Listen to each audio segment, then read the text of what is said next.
Okay, we've got the share duck here, and we're gonna do a little live stream, little time in the bath, and I'm happy to see, happy to be back in this tub. Happy to be talking about some of the issues and things that are going on. Seeing if there's a way I can make this interactive. So let's see here. All right. This is still the learning process. All right. Okay. So that's cool. So this way I can see if anyone, hello, just nothing. Trying to make this process interactive as we discuss what is going on and where we go from here in terms of the hope that's available to us given these challenging times. So where I'm going to just start with this.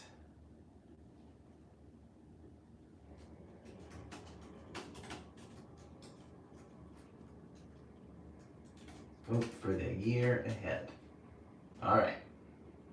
And hopefully we will get that out there and begin a conversation that might be of interest, that some people might want to address. I'm not sure. We're going to find out.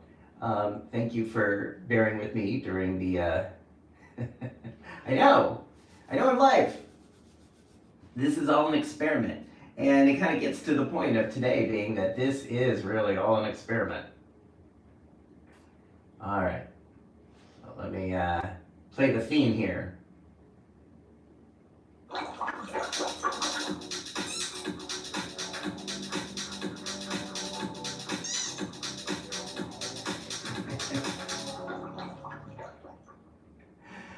All right.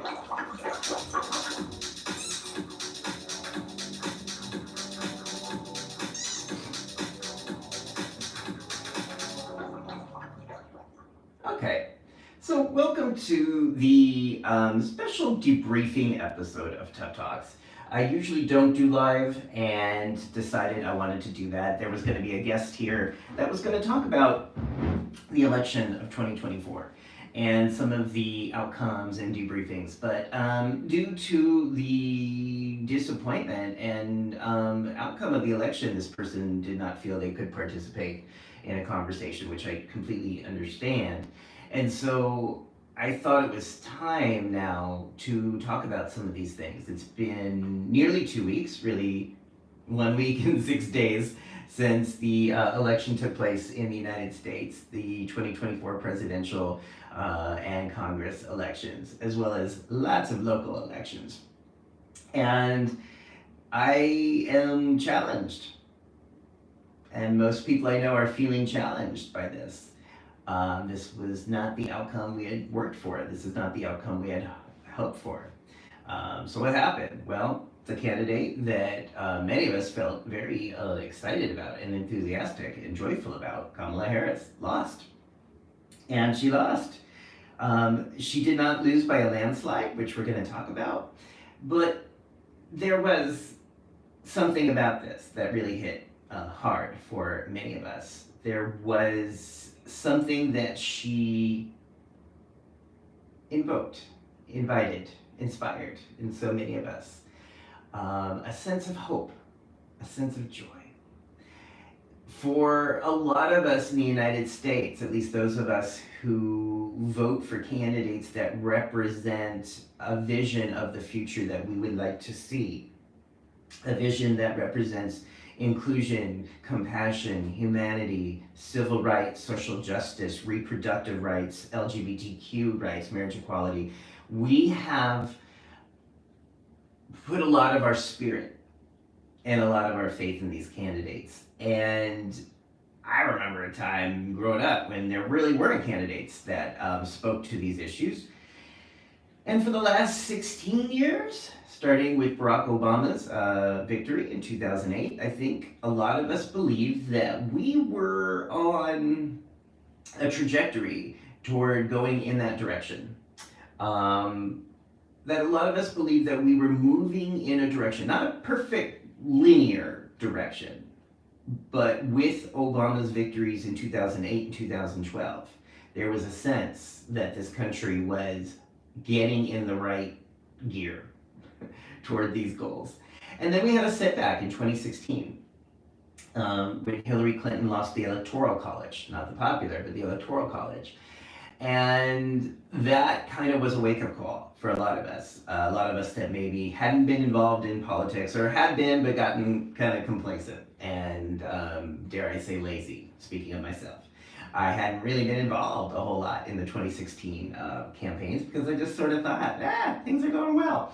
Ooh. So 2016 was a wake up call for people, a lot of people who believed in these values.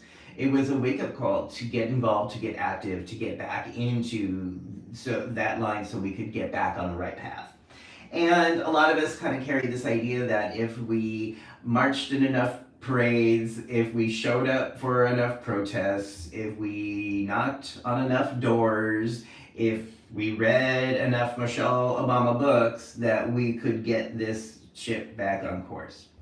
And went into this election cycle in 2024 with that idea, with that hope, with that dream, in a very reasonable, rational way, because we did very, very well in the midterms in 2018, and then did very well in the presidential election of 2020, and again performed exceptionally well in the midterms in 2022.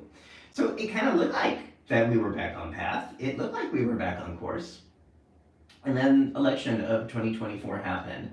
This was an election cycle that many of us had spent months, if not a year, of our lives really working and fighting toward. And then she lost. And not only did Kamala Harris lose the presidency, but we, the Democrats, lost control of both the Senate and the House. So, that's where we're at. It feels now, people keep asking me, like, what happened? How could this be? How could this happen? The math ain't mathin'. How could it happen? Well, this is America. It could happen, and it did happen. You look at our history, it's like, yeah, this is more consistent with what has happened in the past. That the United States is often celebrated and enabled candidates that are of values that seem to be about degrading, dehumanizing, and dismissing humanity. I mean, look at how this country was formed in the first place with slavery and genocide. And, we didn't have to really connect those dots too much to Donald Trump in 2024, going back 250 years ago. It did, again, feel like we were on a path of course correction. And this last couple of weeks, it felt like if you live in the United States and you believe in these values, it's sort of like being involved with a crystal meth addict. It's like, oh, you went in the direction of something that wasn't good for you. You took a path that was going to be and is going to be pretty harmful. And you've done it before. So we've been here before, we've done this before, we have worked toward getting out of this before. We thought we were done with this, and now we're back. So the next 4 years, the voters, the general public, are going to be getting what they voted for. And, 50.8% of the population today are feeling pretty good about that. The rest of us are not. And everyone is going to be impacted by the consequences of this. So again, it does feel sort of like loving the US is being involved with a crystal meth addict who keeps sort of making a few steps forward and then going backward in a way that messes everybody up. Nevertheless, I think there are some things to be looking forward to. What's the plan? Where do we go from here? This is the thing people have been asking me a lot the last 2 weeks. Like, where do we find hope? Where do we find peace in the middle of all this? I think there are ways. I know there are ways because we've been here-ish before. Right now, for the time being, there are still 2 months away from the inauguration. And I would say to anyone who's feeling upset, discouraged, disparaged, look, we fought a good fight. At the end of the day, we get to relax with the integrity of knowing that we came together as a coalition on so many levels, on the ground, on social media, in the media. So many people came together and fought a good fight for Kamala Harris. for the time being, as we go through the holidays, let's just be with that. Can we just be present with that? Let's relax. There's not at this moment a whole lot we can do. There's not a lot to be done over the next 2 months other than take care of ourselves and restore and replenish our energy. What does that mean? Extra self care, keeping your oxygen mask on, attending to your body, your mind, your spirit. I know I have been working at limited capacity these last 2 weeks. My brain is slow, my body is moving slow. I don't have the energy or social capacity that I had 2 weeks ago. So I'm okay. I'm just I'm not having a judgment. I'm not having a should about that. I've just been really into the grace of just being present. If I want to do things, I do them. If I don't want to do them and I don't have to do them, I don't do them. And I don't have any particular kind of judgment or should about that. So relaxing, restoring, replenishing. We've been through a lot and we got a lot ahead. So what if we just all agreed for the next 2 months through this inauguration, through the holidays, that we just take exquisite care of ourselves and be gentle and be kind with ourselves and be kind and gentle with the people around us. I think that could be good. We do have a lot of work ahead in the next 4 years, and I don't know exactly what that work is. I don't know exactly how we get back on the path that we were on before, but smarter people than I am are going to know what to do over the next 4 years and have ideas about how to do that. So we don't have to do that now. We just don't have to do all of that now. People have been asking me, so how do I take care of myself when I have family members or have to spend the holidays with people who voted for Donald Trump? Voted for candidates that don't represent the interest or don't respect my humanity as a trans person, as an LGBTQ person, as a person who is fighting for reproductive rights. How do we spend time with these members? And to that, I'd say there's no fast and clear one-size-fits-all rule for that. I happen to be in the mind of preserving health. And if being across the table or under the same roof with someone who hurts you and votes against you and is actively trying to diminish you and harm you, if you cannot be in a situation with someone like that, don't be in a situation like that. If it makes sense this year to consider other ways or other people to connect with that do support and think you're a worthwhile person whose rights and values matter, if it makes sense to spend holidays and quality time with those folks, maybe this is the year to practice that. It may not be that dire. Some people might just be, like, hey, I'm feeling kind of bummed about this. I don't know what to do when I've got, my cousin across the table telling me, how great Donald Trump is. And I'd say if you have the bandwidth for that, you might want to go the route of communicating from a place of your heart, not from this defensive, I'm right place, but just say, hey, congratulations, you won. I hope that this brings you the joy you think it's going to bring you. And in the meantime, I'm going to tell you why I'm sad. I'm going to tell you why I'm scared. I'm going to tell you why I am not 100% right now because of what has been going on. And if you can have those real life conversations with real people, hey, that's great. Then you're in a really, really great position. My thing is just like self-care and restoration means that you may not feel comfortable hanging out with your family or with the people around you. And if you can avoid that, if you have the means and the choice not to do that, this might be the year to exercise that. And depending on where you are, you're certainly not alone in that. If you're in an area where there's other people who are feeling devastated, and given that 48% of the population don't want this mess, you're probably in an area where there's going to be some people that are going to be dealing with some hardships, emotional difficulties during the holidays. So maybe it might be time to reach out and hang out with those folks for the holidays instead. Maybe. Whatever that means to really take exquisite care of your mental health.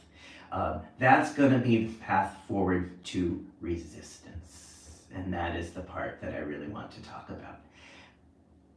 I feel like, for the most part, people treat mental health as this ancillary addition, this sort of thing we do later on. It's always this sort of, well, let's get other stuff done and then we can talk about mental health. Let's fight for the rights. Let's get all this stuff in line. Let's figure out the externals before we go into the internals. And for me, my life experience and my activism has always been in the other direction. It's always been about addressing the inside first in order to be functional on the outside. Now that we are living in a time when the externals are going to be out, sort of going in a direction that's going to be upsetting for a lot of people, now, if ever, is the time to really get serious about what it means to be mentally healthy, cognitively sharp, really prioritizing and restoring your sense. So what I mean by that is being conscious of what you're thinking about what you're thinking about, aware of the thoughts and the beliefs and the perceptions that inform how your emotional feeling operates. That most of the way we feel is based on what we're thinking. And if you don't believe me on that, feel free, I go back to the basics on this. I go back to people, leaders, therapists, activists who have written about this in a way that is far better than I can encapsulate it. One of which is a book that I read that I was going to have here in the bath, but it's in the other room. It's called Viktor Frankl's Man's Search for Meaning. It's about how a psychotherapist coped with the events of Auschwitz and being imprisoned and having his life diminished and losing his family during the Holocaust, and came through that writing a book called Man's Search for Meaning. Nelson Mandela wrote a very similar testimony in Long Walk to Freedom about his imprisonment in Robben Island for 28 years throughout the 1960s and 70s and 80s. And John Lewis in Alabama wrote a wonderful book called Across That Bridge. Basically, like, how do you maintain a sense of humanity and hope when a cop is bashing in your head because you're standing up against social injustice? Many, many people through history and time have written about these areas of maintaining our mental, spiritual balance, even when we live in a time that the world around us is not reflecting our humanity. And this is going to be the time to practice that as a form of resistance. If ever there was a time now to say, all right, I cannot control what's happening around me. I only get a say in what my reaction and response is. This is going to be that time. And again, I know a lot of people are familiar with these ideas. You know me, if you watch these TED Talks, you've heard this before, but most people are not practicing that on a regular basis. This is the time for us to practice this on a regular basis as we regroup as a political strategy, as we figure out what action steps to take politically. I think it's going to be really important that we take first stock of our mental health, of our spiritual health, of our oxygen mask, and stop giving away our power, our identity, our validity to the people, places, and things around us. Don't do it to social media. Don't do it on X. Don't do it on Bluesky, where everyone is going today. I don't know. But don't give away your power to other people, places, and things that haven't earned it, that don't deserve it. We do not live in a country right now that is reflecting a lot of the values and the hopes that I mentioned earlier. Social justice, health rights, LGBTQ rights, trans empowerment. We're not going to be in a country that's going to reflect these values for another 4 years, at least. So it's going to be on us. It's going to be on our inner process. It's going to be on our relationships, on our created families, on our ability to create relationship, connection, and meaning that is based on us, not based on Donald Trump. I cannot say that strong enough. I cannot say that clear enough. If mental health is going to be a priority, it's not going to come from the government. It's just not. Okay. Now, I'm not saying I don't want to be someone who ignores the government. I'm certainly not going to be buried in the sand. I can't do that, and if I could, that would be a privilege because a lot of people can't. I am being really cautious right now about consuming news, consuming print news, consuming digital news, consuming cable news. Just being really aware of that. Being aware of how I feel, knowing that at this moment there's nothing I can do. So I'm listening to that. And I am staying actively hopeful about the future, and not just hopeful from a like la la place. Really just feeling hopeful because of some of what the data shows us today and some of what history has shown us in the past. Let's start with the data that's happening right now. As I'm recording this, the popular vote for the in the 2024 presidential election has not been completed, but there's like 98.1% has been completed. And when you look simply at the popular vote, you see some very interesting things that have come to light. For one, when all is said and done, there will be about 155 million votes that have been counted in this election. 155 million once every vote is counted, including all the overseas mail-in ballots that are still coming in. 155 million in this country is very, very, very high. It's only a little bit less than the turnout in 2020, which was the record amount of voters ever, the record amount of quantity of voters, and the record amount of percentage of voters. It was the highest amount, with 66.6% of the eligible voters that could vote in the US showing up to vote, and that was in 2020. This election is probably not going to be that high, but it's going to be close. The only elections in this country that have ever come close to that were in 1952 and 1960, when John F. Kennedy and the elected candidates, 1952, I'm forgetting, they got 63.8% of the vote. Still kind of horrifies me that in the US that only 66% of the people who can vote do vote. That means a third of the people who can vote don't vote, but that's another thing. This election, data-wise, is interesting because it looks like almost 66% of the eligible voters, almost the highest amount of turnout, has come out. And when you look at the actual number of votes that Kamala Harris received, it is about, at the time of this recording, it is 73,700,000 something. By the time all the votes are counted, it probably is going to be close to 74 million. So that means 74 million people in the US did say yes to Kamala Harris's message. They did say yes to her hopes, to her dreams, to her ideas about how this country could go forward, and how we could have safe immigration, and how our economy could work better, and how we could live in a place with more civility and humanity and civil rights. 74 million, almost 74 million Americans said yes to that idea. And that to me is encouraging. So when all is said and done, that was about 48.1 or 48.2% of the people who showed up to vote said, yes, I want this. Donald Trump, who won the popular vote, has about 50.1%. So he absolutely won the popular vote. But it wasn't by a huge margin. You look at the map and you see it was a victory in the Electoral College, because those differences between her total and his total, which right now are only about 2 to 3 million, that makes a huge difference in the Electoral College. But if you simply look at the popular vote, there is not a huge margin. He did not win by a huge margin. You look at history, especially in the last 100 years, Donald Trump won by a tiny, tiny margin.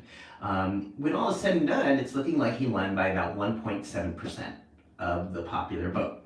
That is a small margin. Historically, people have won by a lot more than that. Biden in 2020 won by 4.5% of the popular vote. In comparison, the only people in recent history who have had a smaller margin of victory than Donald Trump was George W. Bush in 2000. He won by 0.5% of a percentage point, 0.5, like half, 0.5% in the year 2000. Richard Nixon won in 1968 by 0.7%. So again, less than 1%. And actually, this was interesting that John F. Kennedy in 1960, who a lot of people are familiar with, only won the popular vote by 0.2%.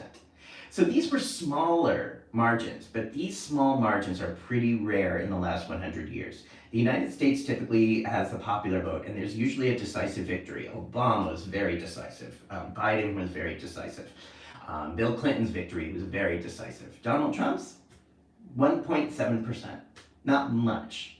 So the reason I came to the data was because looking for signs that although we lost this election cycle, we are not defeated. We are down, but we're not out.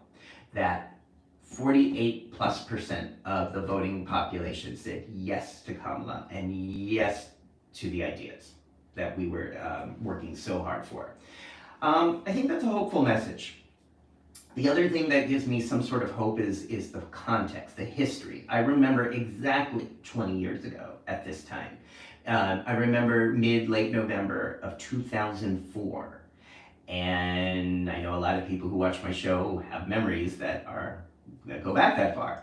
So we can think back to November of 2004, and that was when George W. Bush, even after we knew that the Iraqi war was fake, even after we knew that he had sent thousands and thousands of young people to be killed, United States, not to mention the devastation done to the Iraqi population. So many people were killed under the fake war, the fake Iraqi war, and we knew all that in the election cycle of 2004, and Americans still decisively voted for him anyway. Not only did they vote strongly in favor of George W., but he had control of the Congress and the Senate. And I remember a lot of people in my circle were pretty upset, discouraged, and fearful during that time in 2004. And it was really disheartening. I remember sort of the gut punch of that as well. But look what, historically, with 2020 vision, where we come to with that. He did not do well in his second term.